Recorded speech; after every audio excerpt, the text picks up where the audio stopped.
श्री विश्राम सागर कथा 8वां अध्याय अजामिल कथा वर्णन। सुमरि राम सिय संत गुरु गणप गिरा सुख दानी। कहो कथा भागवत की अब इतिहास बखान। जय सीताराम सीताराम सीताराम जय सीताराम।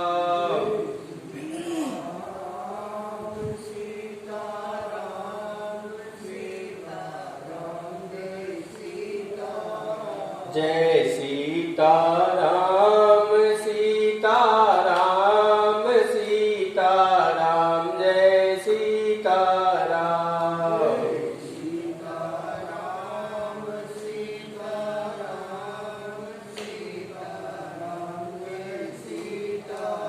श्री राम जी, सीता जी, संत, गुरु, गणेश और सुखदायिनी माँ सरस्वती का स्मरण करके श्रीमद् भागवत की एक कथा कहता हूँ।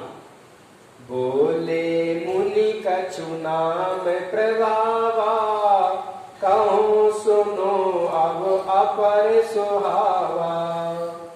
कन जऊं तीर ग्राम एक आई, अजामिल द्विजता में रही। सूत जी ने कहा, नाम के कुछ सुंदर महावाक्य कहता हूँ सुनो। कन्नौज के निकट एक ग्राम था, वहाँ अजामिल नाम का एक ब्राह्मण रहता था। कन्नौज यूपी में ही है। माता पिता नाम जस धारा, सो सब साच कीन कर तारा। पूर्व कर्म बस तजी निज नारी, वेश्या एक लई सी बैठारी। माता पिता ने जैसा नाम रखा था, भगवान ने उसे सत्य कर दिया।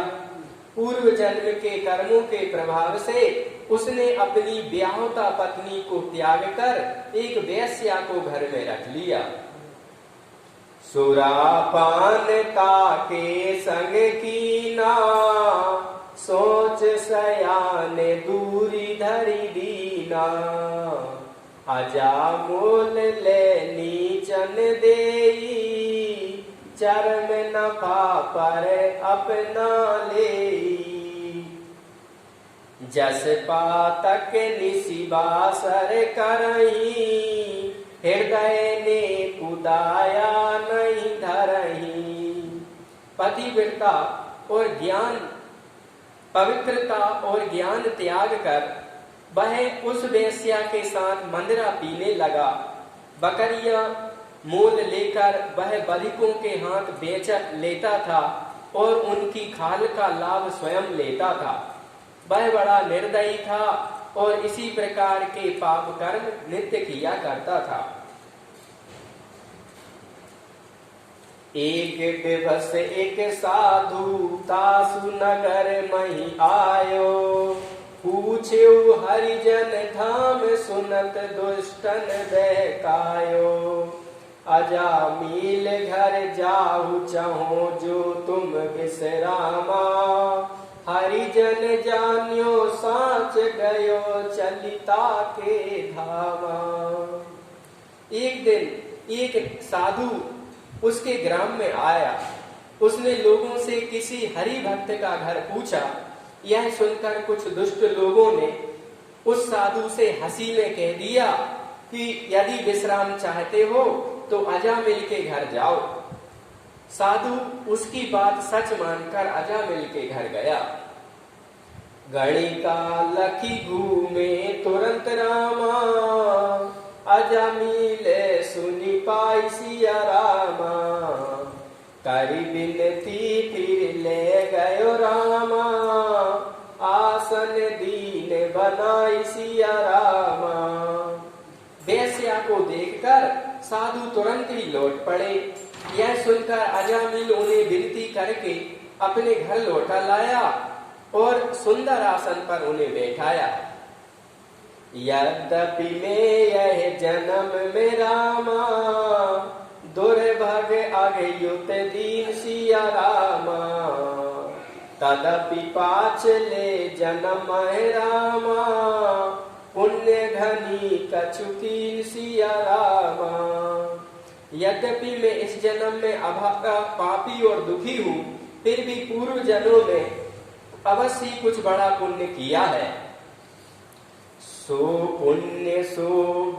पुण्य पुंज बिनु नाथ, मोको तब दर्शन कहाँ, जो भी मिलत महु साथ, तो नहीं हो तो भाव उर। बिना पूर्व जन्म के पुण्य के हे नाथ, आपके दर्शन मुझे कैसे होते? यदि दर्शन भी होता तो आपके प्रति श्रद्धा उत्पन्न ना होती। अस कही सीधा बेटे ये लायो, विविध भांति भोजन करवायो, हे प्रसन्न बोलिए हरिदासा, तब बिनी बनिता और पुत्र निवासा। ऐसा कहकर वह बनिए के यहाँ से सीधा सामान लाया और सादर उन्हें भोजन कराया। साधु ने प्रसन्न होकर कहा, तेरे स्त्री के गर्भ में पुत्र है। अब की बेर जन्म जब आई, धरे नाम नारायण ताई, नारायण जो धरी हो नामा, तो नहीं जे हो यम के धामा। इस बार जब यह पुत्र को जन्म दे तो उसका नाम नारायण रखना। यदि उसका नाम नारायण रखोगे तो नरक में नहीं जाओगे।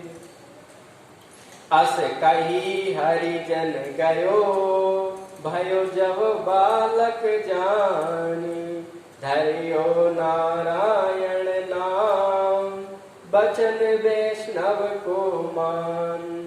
तासो राखे नेकु नहीं न्यारा करई, मोह वश्य बा अंध, मृत्यु ते नाही डरई।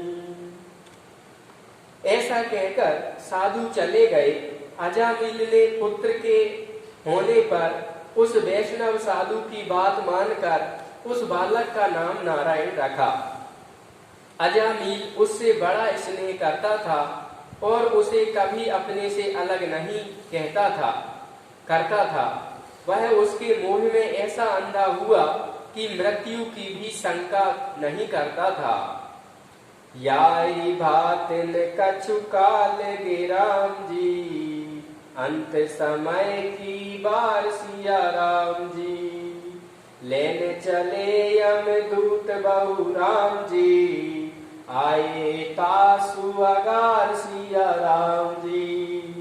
जय सीताराम सीताराम सीताराम, जय सीताराम।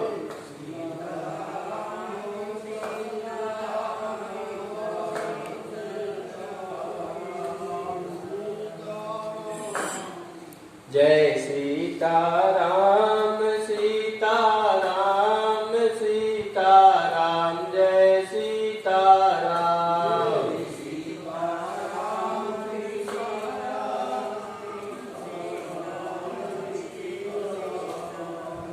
इस प्रकार कुछ समय बीता और अजामिल का अंतिम काल आ गया। तब उसे लेने के लिए बहुत से यमदूत उसके घर आए। महाभयानक रूप निहारी, अजामिल डर प्यो अति भारी, मुदगर मारी डारी घर फांसा, काढ़त जीव चले उद श्वासा। यमदूतों का महाभयानक रूप देखकर अजामिल बहुत ही डर गया। यमदूतों ने मुदगर मारे और गले में फंदा डालकर प्राण निकालने लगे, जिससे अजामिल की उर्द श्वास चलने लगी।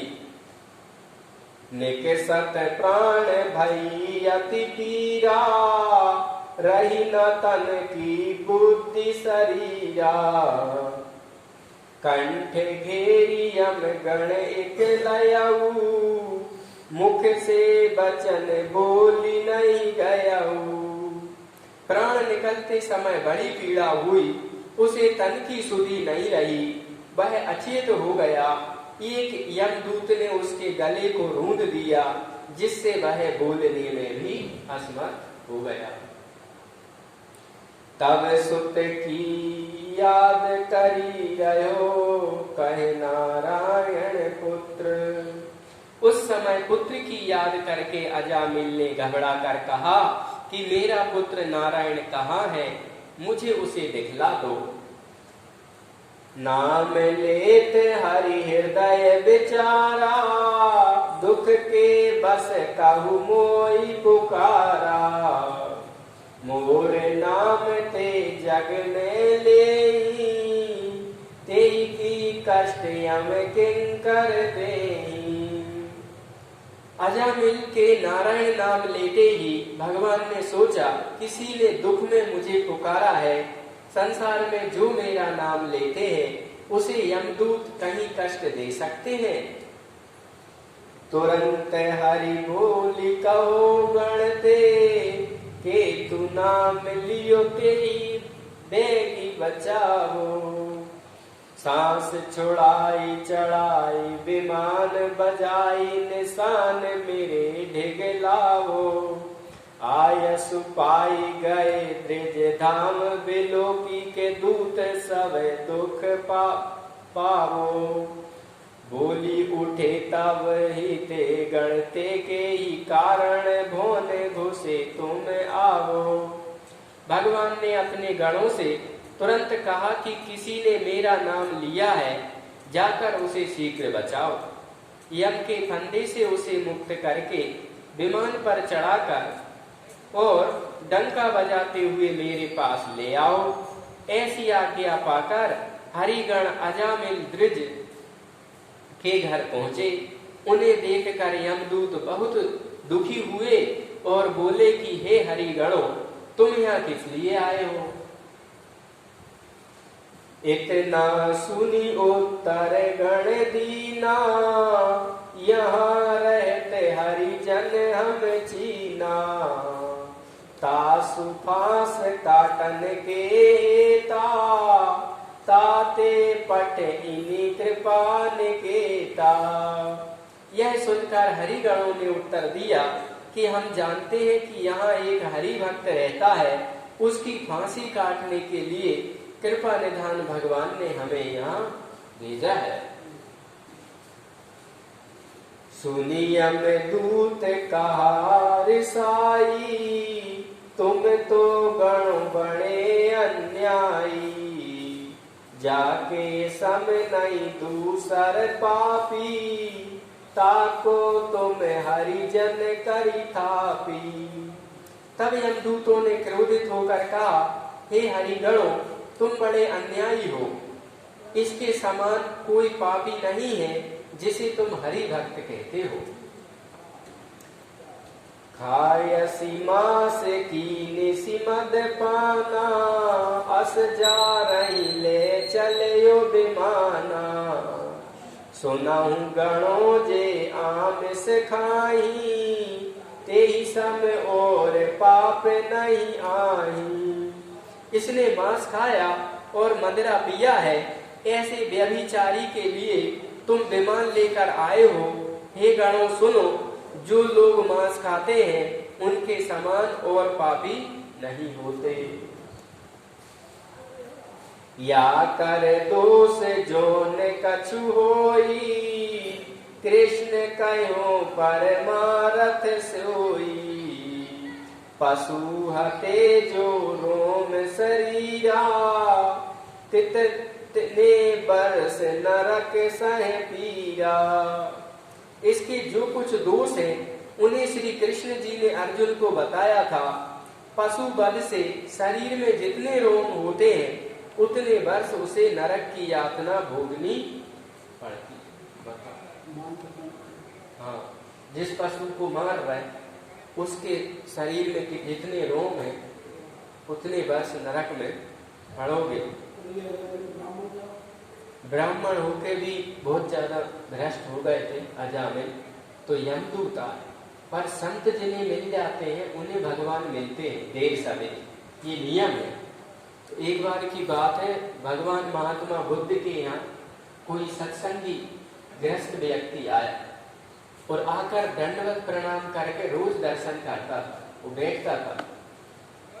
भगवान बुद्ध उसे बहुत समय से देख रहे थे कि इसकी निष्ठा कितनी है, कि आता है दंडवत प्रणाम करता है, चुपचाप बैठता है और तो सत्संग की बातें सुन के चला जाता है, पहले आता है। तो भगवान बुद्ध कछु समय बाद उसे प्रणाम करने लगे। वो आता तो भगवान बुद्ध उसे प्रणाम करते। तो उसने पूछा कि महाराज मुझे क्यों पाप में भागी बना रहे? तो भगवान बुद्ध ने कहा कि भाई ये शास्त्र सम्मत नियम है कि जिसकी संत में प्रीति हो गई उसे भगवान मिलेंगे, इसमें कोई दो राय नहीं। जैसे राजा का मंत्री का जो अंगरक्षक या जो मुनि मैनेजर है या पीए है, जो पीए से मिल गया उसकी राजा तक भाग पहुंच ही जा, तो एक दिन मिलत रहेगो तो एक दिन पीए राजा से जरूर मिला दे। और जो साधु संत महात्मा भगवान के पीए होते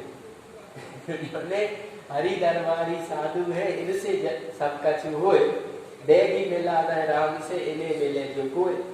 तो भगवान बुद्ध प्रणाम करके उस साधक से बोले कि तुम्हें भगवान मिलेंगे, तुम्हारा कल्याण होगा, तुम कंप्लीट फाइल हो गए हो, माने तुम पूरे पके भाई इंसान हो धर्म में, क्योंकि बिन सत्संग विवेक ना होई और राम कृपा बिन सुलभ ना सोई, और सत्संगत मुद मंगल मूला और फल सिद्धि सब साधन फूला।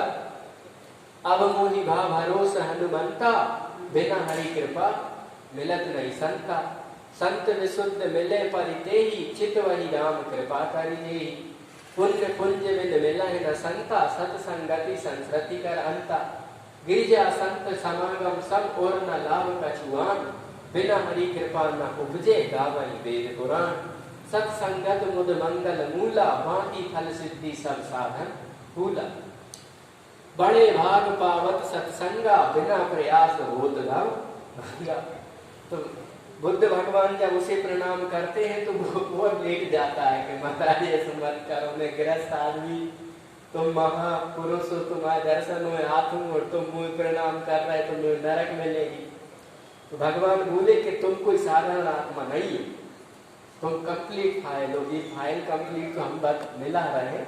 भगवान बुद्ध ने कहा कि अब तुम्हें भगवत प्राप्ति होगी, तुम वो व्यक्ति हो, कोई साधारण गृहस्थ नहीं हो तुम, क्योंकि तुम पे रघुनाथ जी भगवान की दृष्टि में तुम आ चुके हो, तभी तो संतों में प्रीति होते। संतों में प्रीति हर कोई की होती नहीं। बड़े भाग पावई सत्संग। तो भगवान बुद्ध से प्रणाम करते थे, क्योंकि तुम्हें अब भगवान मिलेंगे, तुम्हारा कल्याण होगा, इसमें संदेह बचो नहीं। तो ऐसी बात है, संतों ने अजामिल पे कृपा कर दी, जबकि यमदूत कह रहे कि इससे बड़ा पापी तो गांव में कोई है नहीं है, जितना बड़ा ये पापी है। इसने इतने जानवरों मार के खाए, मंदरा पिए, बेहावता नारी इसकी घर में बैठी रही और जिसने पर नारी वेश्या को जीवन संगिनी बनाई। हम तो जा ले नरक को। भगवान ने भी कही है कि जितने शरीर में रोम है उतने साल नरक में जे पशु बल वाला। तो फिर भगवान के दूत क्या कह रहे हैं? 8 जो हिंसा के ग्रह जानो, सो भारत में साखी बखानो। जीव बंधन एक आज्ञा देई, दूजो मारे त्रे गईले। चौथो सुनो सवारन हारा, 5वां बेचन हार निहारा। छठो रसोई जोन चढ़ावे, 7 वो जो सो परसी जिमावे। 8वां खान हार जो होई, परे नरक मह 8 सोई। महाभारत में हिंसा के 8 ग्रहों का वर्णन है। पहला, जीव का वध करने की आज्ञा देने वाला। दूसरा, वध करने वाला। तीसरा, पशु को पकड़ने वाला। चौथा, उसे संवारने वाला। पांचवा, उसके मांस को बेचने वाला। छठवा, मांस बनाने वाला। सातवां, उसे परोसने वाला। और आठवां, उसे खाने वाला। ये 8 नरक में जाते हैं। मील मंगावे घर हथे, मूल मंगावे घर हथे, ताही द्रव्य ते देखो, सुख संपत्ति सब नासी है, मोक्ष लहे नहीं सो। जय सीताराम सीताराम सीताराम, जय सीताराम।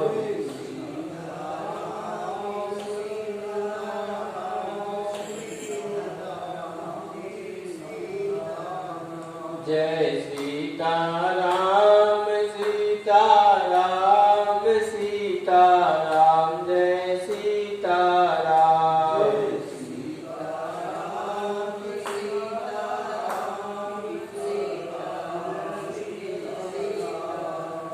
द्रजे मांस मूल मंगाने के लिए अथवा घर में पशु वध करने के लिए हेतु जो कोई किसी को द्रव्य देता है उसकी सब संपदा नष्ट हो जाती है, वह मोक्ष नहीं प्राप्त कर सकता। द्रज हो है के मंदिरा जो खाई, देव तुरुक कर पूजे जाई, बार मुखी जो करे लगावे, कुल का धर्म सकल मिट जावे। ब्राह्मण होकर जो मंदरा पिए, तुर्क के देवता को पूजे और वेश्या को गले लगावे, उसके कुल का सब धर्म छीड़ हो जाता है। पर नारी पे छुरी मथी लगाना अंग, रावण जैसे मारे गए पर नारी के संग। तो बता रहे हैं यमदूत के ऐसा जो आचरण करता है वो व्यक्ति का सारी जीवन खराब हो जाए, तो वो भजन के मुक्ति के कल्याण के लायक बचत नहीं।